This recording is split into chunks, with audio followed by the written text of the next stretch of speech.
Hi guys, I'm back with the second installment for my Prismacolor tutorial series that I'm doing, and we're coloring this image from tiddlyinks.com. It's called Beach Babe Rin, and I'll put a link in the description below where you can find her. So I already did a video on all the supplies that I use, so if you have any questions about supplies that I'm using in this series, please refer to the first video in the series. I have them all on a playlist that I'm adding to so that you don't have to skip around in my channel to find them. The second video that I did was coloring her skin, so we've done that so far. And then now we're going to do her hair, and we're going to make her a blonde. I did a video quite a while ago on black hair, so if you want to know how I color black hair, you can refer to that video. If you would like an updated video on black hair, I can do so. Just leave me a comment down below and I can do a new black hair tutorial. I don't ever color my image's hair brown. I used to, and I just never got the result that I wanted, so I haven't quite figured out how to get that yet. So I'm not going to do a tutorial on brown hair, but I will do blonde today, and then I can do another black one if you'd like, and then redhead as well. So today's blonde, and I use 3 colors for my blondes. I use this color, it's called beige, and it's PC997. Then I also use this color called Ginger Root, and it's PC1084. And then I'm also going to use this burnt ochre color, which is the same color that we used in her skin. It was the darkest color we used for her skin. This is also used for my blondes. It's PC943. And so I will put the numbers and the names of these colors down below.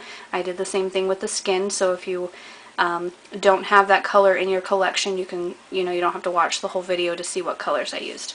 Okay, so I'm always starting out with the lightest color and working my way to the darkest. So I'm going to start with this beige color, and anytime I'm coloring hair, I do like to have shine in their hair. That's just something that I love to have. Some people prefer not to have it. Some people even like more shine than what I do. It's just a personal preference. So I'm going to show you how I do it. And basically what I do is I like to pretend like the image has a halo around their head. Okay? If you needed to, you could draw one if it helps. But I've been doing this for quite a while, so I kind of already know. But I basically leave a light space here and here. Just pretend like they have a halo around their head, okay? And that's where I get my shine. That's where I would put my shine. And I will explain more about how I pick where to put my shine in just a moment. But I'm going to go ahead and start with that. So what we want to do where the shine is we want to leave that white, okay? That's going to be our lightest.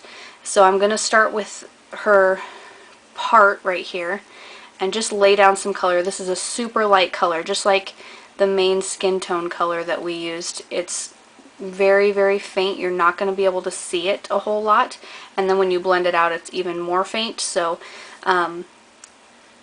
yeah, but I'm just going to lay down some color here, okay? So you see here she has this little swoop of hair kind of coming out from underneath this main hair portion.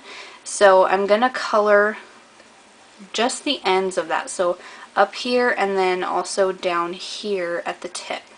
Now the reason for that is because I want a shine here. Anytime the hair bumps out, that's where I want to put a shine, okay? So we'll do the halo, that's always a must, and then anytime there's like a curve or a bump in the hair, I like to put a shine there, okay? So I've got that, and then I'm going to go over here. And around this flower area, it's going to be a little bit darker because there's going to be a shadow from that flower. So I'm just going to go around it for now. We'll go back in with our darker colors and add some more color there. I'm going to color that. Then right here again, she's got this separate little piece here. So I've colored here I'm going to leave this area white and just color at the very tip of the hair again, like that. Now, this under here is underneath this strand, so I'm going to color pretty much all of that dark, and it's going to get lighter as we come over here. Then this little tiny piece right here that's right next to her head, we're going to color that in as well. That's very dark. It's actually a part of her hair that's, you know, the back of her head, so that's going to be darker also. But this is going to be a lot darker, and it's going to get lighter as we come out a little bit because it's coming out towards us. It really, the highlighting of images really is what makes them come to life and makes them look three-dimensional, realistic, that type of thing, okay? Now we have the ends of her pigtails, okay? So there's going to be a little bit of darkness here where it's coming out from the hair tie, okay? And then there's this kind of, like I said, anytime there's like a curve in the hair, I like to highlight that. So I'm going to just come from the bottom again and go up, and we're going to leave that area blank for now. And then again on this side where the hair tie is, and then here. Most of this is going to be dark because it's going to be shadowed by her bathing suit, okay? But I'm not going to color that little tiny space right there, just because we do want a little bit of light there, a lightness. So it's not going to be like a shine, but it'll be lighter than the rest, okay? So hopefully you can even see that. I know it's very, very faint right now, and we will make it darker, don't worry. So I'm going to take my blending stump and my Gamsol. Again, if you want a list of supplies and where to get them, you can refer to the first video in the series. So I'm going to take my blending stump, I've got it wet with the Gamsol, and basically I'm just going over that and kind of pulling it towards that center area that we want the highlight to be at, okay? You can pull it in. The more you fill in that white space, the smaller the shine will be, if that makes sense. But like I said, some people like a lot of shine and some people don't like it at all. Some people just like a lighter, you know, tinge to the color, and not an actual, you know, white space there. Okay, so just anywhere you put color, just pull it towards the center of where you left that white, okay? Because this is our lightest color. And you can fill in quite a bit of area, but I do like to leave some more white space. I mean, as we color, I'll fill it in more and more. But for now, I do like to leave quite a bit of white space still. Okay? Alright, so that's all blended out. Now I'm going to come in with the ginger root. This is our mid-tone color here. So I'm going to come right up next to her part again. Now this color is quite a bit darker than the other color that we used, okay? So we do want to be a little more careful with it. We don't want to pull that color out further than where we pulled the lightest color. We want it, you know, to be a gradient color. So I'm going to go around the flower carefully here. And again, like I said, it's going to be darker around the flower because it's going to create a shadow, okay? And I'm going to come down here again, and this, I'm going to color that quite a bit darker, and then that little space there, and right where the hair tie comes out, or where the hair comes out of the hair tie. Again, right there, and here at the very base, and kind of coming around her bathing suit a little bit, okay? Then I'm going to come over here on this pigtail, and just basically adding color where I just did, but it's going to be a little bit less color right now. Okay, I'm going to get my blending stump again, put more Gamsol on it if you need it, and pull it in towards the middle just like we did before. Okay.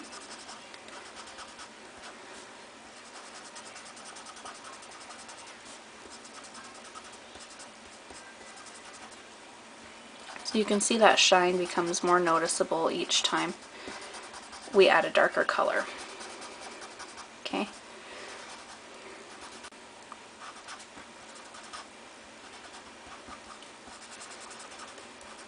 Alrighty. Okay, so there's that. Now I'm going to come in with the burnt ochre extremely lightly, okay? I really don't want much of this at all. Very, very lightly come in with that, and only on the darkest parts. Okay. I'm not even putting, like, I'm hardly putting any pressure on it at all, and also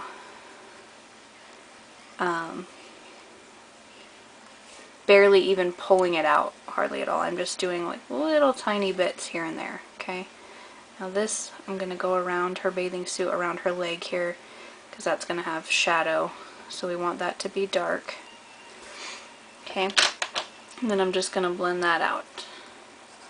Again, it's just going to be very subtle, but it's gonna give her a little more of a dirty blonde look, or even more of a golden blonde rather than just platinum blonde. Okay. Go around this flower here.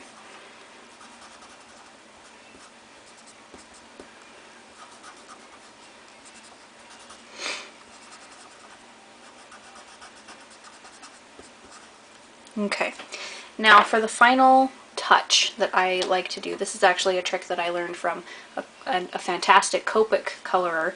Her name is Amy Young, and she puts extra little strands of hair, and it really makes the hair look very hair-like, okay? And basically what I do is I take the ginger root color, this is my mid-tone color, and I'm going to start at her root and just flick little strands of hair. Okay, then I'm going to come back here and flick up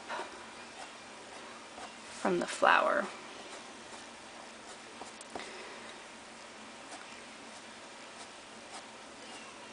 This is really what makes it look a lot more hair-like. And you kind of want to go over that shine area because that's where they really show up. So it really, you know, that's really where you get most of your contrast there, and it really shows up best there. Okay, and I'm actually going to go in with the burnt ochre a little tiny bit as well and make some more strands. Don't push too hard with this. Very, very, very, very lightly is all you want. Okay. Come up from the top and from the bottom.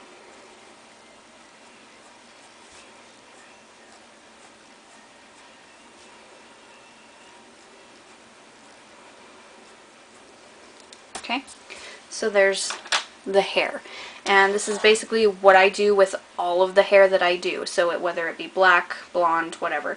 If it's black, I only ever use one Prismacolor, the black. And then as I want it, it'll start out pretty gray, and then I just keep adding, using more pressure with the pencil each time I go over it, and it just gets darker and darker until I'm happy with it. So like I said, if you want a tutorial on doing black hair or red hair, I will do a separate video on them. I do have an older black hair video if you would like to check that out.